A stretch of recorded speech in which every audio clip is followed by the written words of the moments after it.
Hola, ¿cómo están? Bienvenidos a este nuevo video. Hoy nos toca leer el capítulo 8 del Evangelio de Juan, un capítulo muy interesante. Todos los capítulos son imperdibles realmente, así que sin más vamos a ir a esta lectura del día de hoy y vamos a tratar de extraer información acerca de cómo Jesús presentó el Evangelio, en este caso en una confrontación. Así que sin más vamos a ir al capítulo 8 del Evangelio de Juan y vamos a marcar nuestra palabra clave Jesús, prestando atención a cómo Él interactúa con los que están escuchándolo, en este caso los judíos.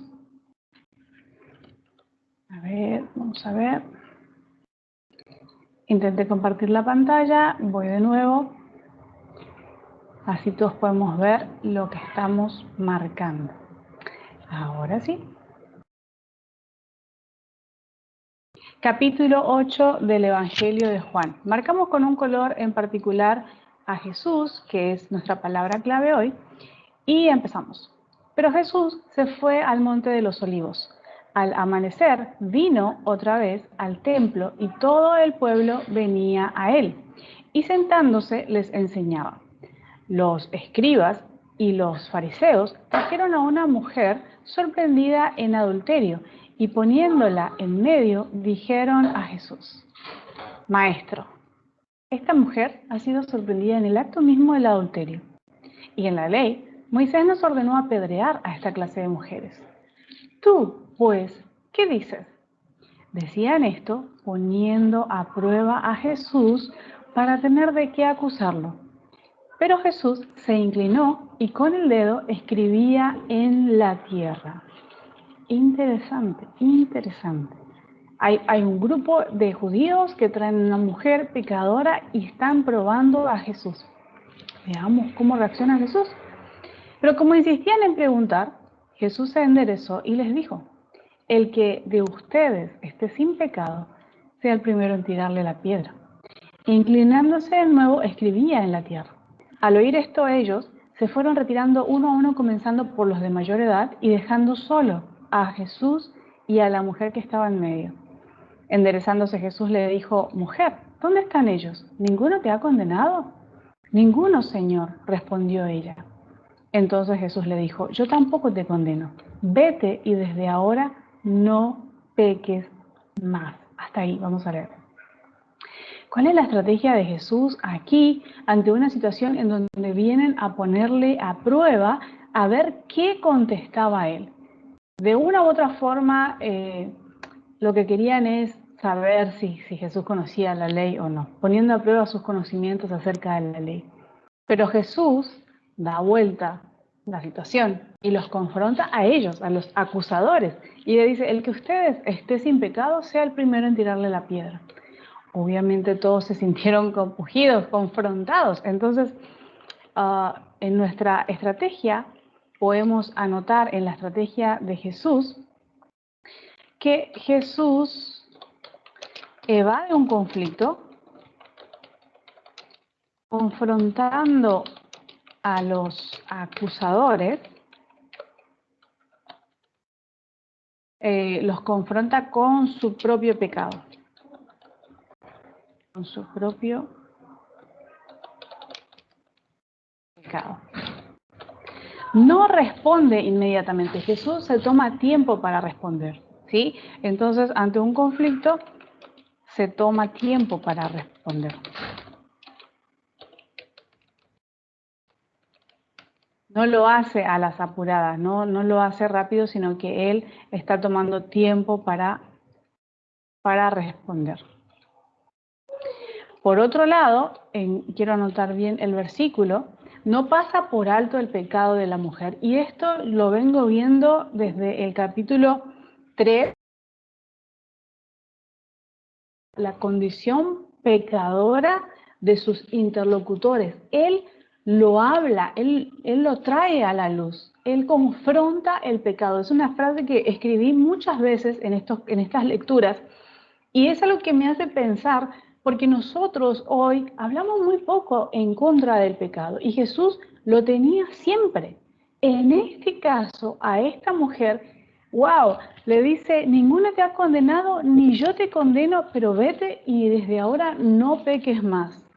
A la mujer samaritana habíamos recordado que también le dice, ve y busca a tu marido, y la mujer dijo, no tengo marido. Y él le cuenta bien, has tenido 5 maridos, el que tienes no es tuyo, ¿sí? Pone sobre la mesa la situación del pecado, lo presenta como un problema a resolver.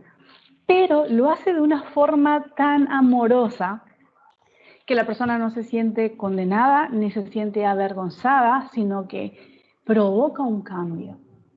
Wow, me encantaría que pudiéramos tener esa gracia, ¿no? De poder hablar en contra del pecado, de poder confrontarlo, incluso exponerlo, pero con esta gracia como la está haciendo Jesús. Ni yo te condeno. Entonces, en el versículo 11 podemos anotar que Jesús confronta el pecado, pero sin condenar. Confronta el pecado sin condenar.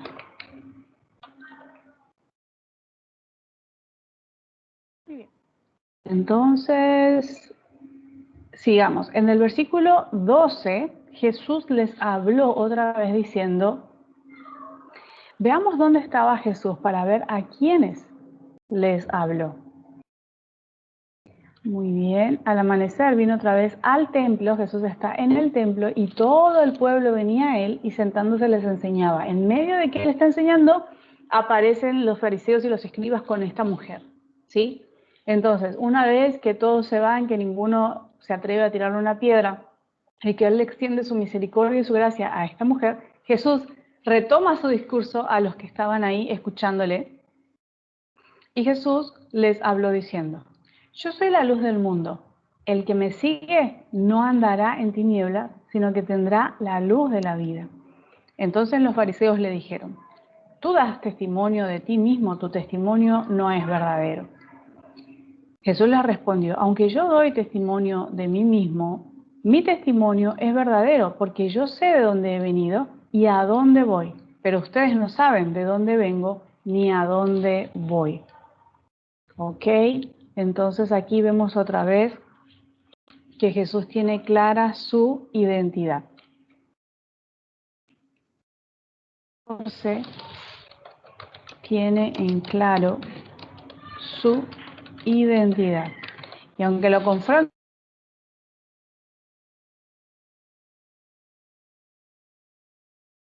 a nadie. Pero si yo juzgo, mi juicio es verdadero, porque no soy yo solo, sino yo y el Padre que me envió. Aún en la ley de ustedes está escrito que el testimonio de 2 hombres es verdadero. Yo soy el que doy testimonio de mí mismo y el Padre que me envió da testimonio de mí. Entonces le decían, ¿dónde está tu Padre? Ustedes no me conocen a mí ni a mi Padre, les respondió Jesús. Si me conocieran a mí, conocerían también a mi Padre. Estas palabras las pronunció en el lugar del tesoro cuando enseñaba en el templo y nadie lo prendió porque todavía no había llegado su hora. Esta confianza de Jesús, a pesar de que lo querían matar a estas alturas, él sigue enseñando confiado a pesar del peligro. Entonces Jesús les dijo de nuevo, yo me voy, me buscarán y ustedes morirán en su pecado. A donde yo voy, ustedes no pueden ir. Por eso los judíos decían, ¿acaso se va a suicidar, puesto que dice, a donde yo voy, ustedes no pueden ir? Y Jesús les decía, ustedes son de abajo. Ustedes son de abajo, yo soy de arriba. Ustedes son de este mundo, yo no soy de este mundo. Por eso les dije que morirán en sus pecados. Porque si no creen que yo soy, morirán en sus pecados. ¿Tú quién eres?, le preguntaron. Jesús les contestó, ¿qué les he estado diciendo desde el principio? Tengo mucho que decir y juzgar de ustedes, pero aquel que me envió es veraz, y yo las cosas que oí de él, estas digo al mundo. Ellos no comprendieron que les hablaba del Padre. Por eso Jesús les dijo, cuando ustedes levanten al Hijo del Hombre, entonces sabrán que yo soy y el Padre me enseñó. Y aquel que me envió está conmigo, no me ha dejado solo, porque yo siempre hago lo que le agrada. Al hablar estas cosas, muchos creyeron en él. ¡Wow! Jesús tiene clara su identidad. Jesús está confrontando a los judíos. Les está diciendo que morirán en sus pecados porque no creen en Él, en el Hijo del Hombre, en el enviado de Dios. ¿Sí? Esto se ha repetido muchas veces. Él es claro en su mensaje. Él es claro acerca de la vida eterna y la condenación. La condenación tiene que ver con no creer en Él. Otra vez acá, en el 29. Aquel que me envió está conmigo. No me ha dejado solo porque yo siempre hago lo que le agrada. Jesús vivía agradando al Padre.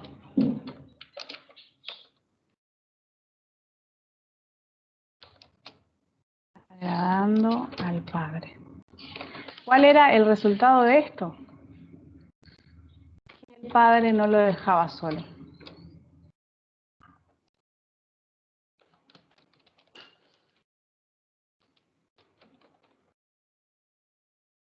Entonces aquí vamos a corregir esto.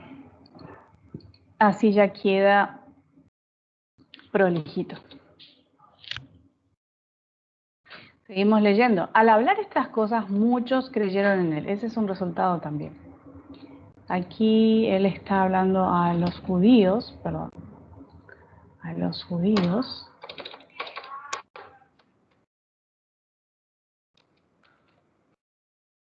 Todos en el templo y muchos creyeron en él. Ese es el resultado. Súper eficaz al hablar la palabra de Dios. Entonces, vamos al 30. Entonces Jesús decía a los judíos que habían creído en él: si ustedes permanecen en mi palabra, verdaderamente son mis discípulos. Una instrucción clarísima.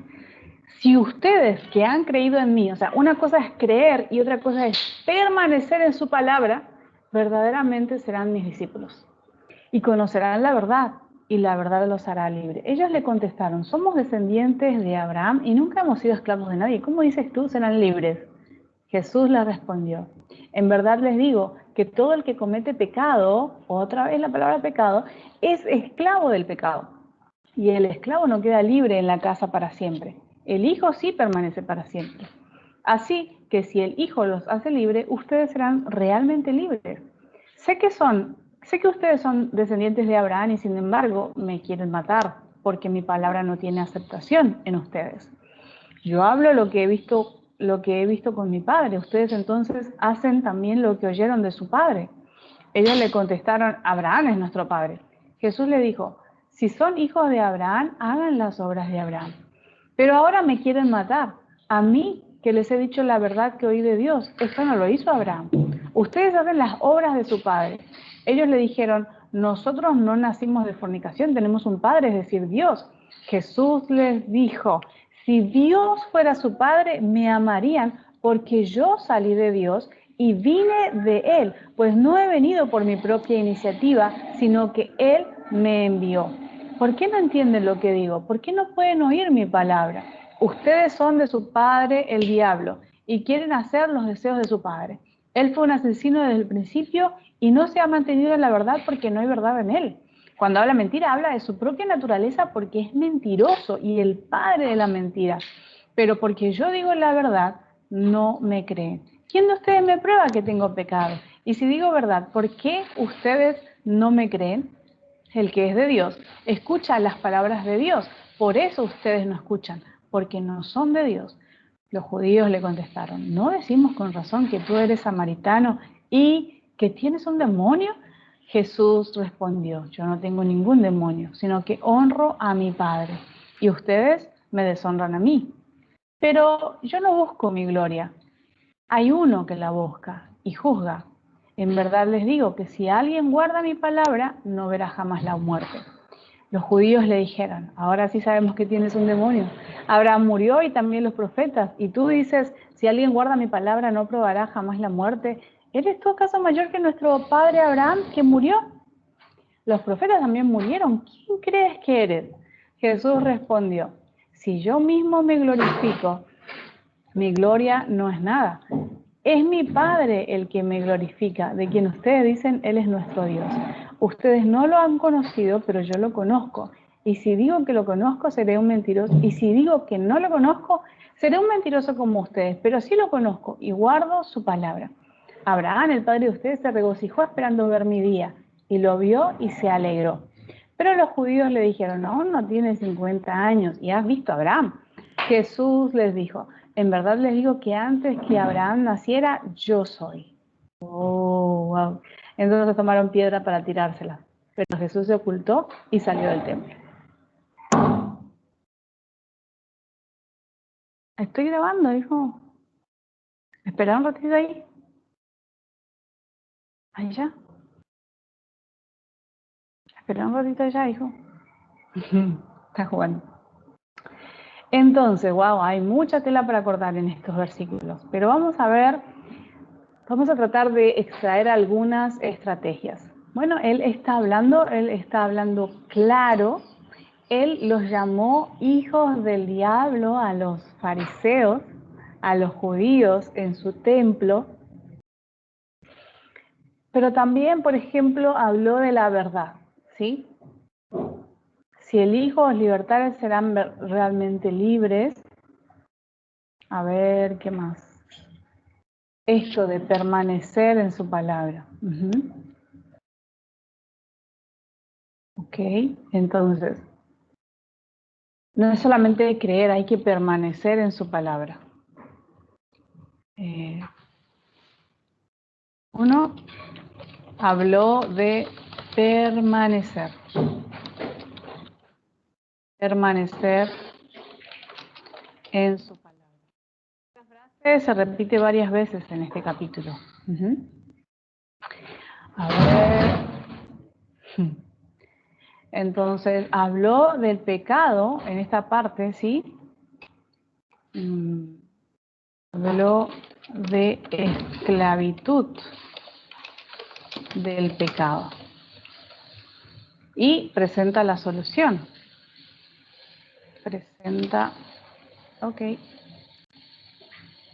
Presenta la solución. ¿Qué más vemos acá en este capítulo? A ver. Él está seguro. En un momento él dice, ¿quién puede probarme que tengo pecado? Aquí en el 46. Entonces podemos ver que Jesús vivía una vida sin pecado. Por acá no, por allá, por allá.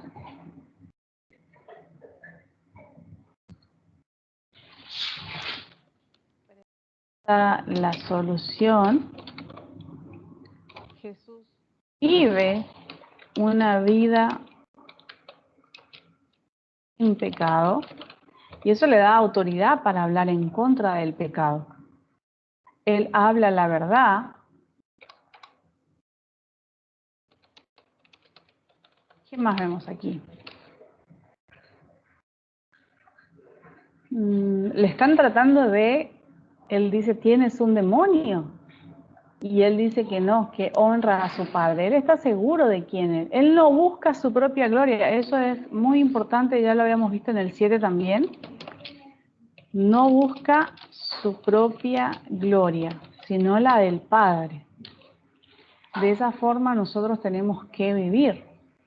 Entonces, a ver, él habla claramente de quién es. Él dice, antes de que Abraham naciera, yo soy. Y una vez que toman piedras para tirárselas a él, ahora Jesús se ocultó y salió del templo, ¿sí? No se quedó ahí. Él sabía muy bien que todavía no era su hora y no tenía intenciones de demostrar nada. Agarraron piedras para tirárselas, Jesús salió y se ocultó y salió del templo, ¿sí? Entonces otra vez evadió el peligro. Bueno, ¿qué podemos aprender de esta estrategia de Jesús, de este capítulo? Su mensaje o cómo él predicó a los judíos, a un grupo de personas que no lo quería, es impresionante. No solamente tenemos que presentar el Evangelio a aquellas personas que están dispuestas a escucharlo y a aquellas personas que están dispuestas a aceptarlo, sino también tenemos que tener la gracia de Dios para hablar del Evangelio a aquellas personas que cuestionan, que están oponiéndose al Evangelio, y que Dios nos dé la gracia y su Espíritu Santo para poder dar argumentos bíblicos y para poder hablar conforme a la voluntad de Dios, ¿sí? Entonces, que Dios te use grandemente cuando se presenten momentos en donde haya conflictos, donde haya gente cuestionándote, donde haya gente provocándote al conflicto, provocándote al debate, tú puedas tener la gracia de Dios y el Espíritu Santo para poder hablar las palabras de Dios en ese momento. Que el Señor te bendiga muchísimo. Espero que este video haya sido de bendición para vos y nos vemos en el próximo. Chao, chao.